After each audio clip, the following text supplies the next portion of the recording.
طبعًا وأنت لسه fresh grad فاهم، أنت مستني إن في حد هيخبط على بابك يقول لك تعالَ خُد أنا عايز المشروع ده تعمله لي، ففهمت بقى إن أنت محتاج تhunt project. طب لو الproject دي أسعاره إزاي؟ طب أنا باشتغل إزاي؟ طب ما هو الراجل ده هيستناني، أنا كنت باطلّع project في term في الكلية، هيستناني كام شهر؟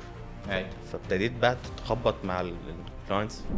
أنا فاكر حتى كان في حد كان عايز نعمل له interior للبيت. كان أول clash between me وأي client إن هو كان داخل لي بأفكاره وأنا باحاول أقنعه تمامًا أنت ما ينفعش تعيش العيشة اللي أنت عايشها دي.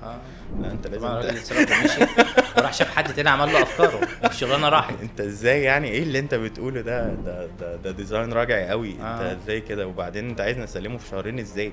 أنا هاسلمه لك في 6 شهور. أنت مش فاهم أصلًا الشغلانة. وطبعًا راح أكيد يعني. ففهمت بقى بعد فترة الحمد لله ما كانتش فترة طويلة يعني إن الموضوع شوية مختلف.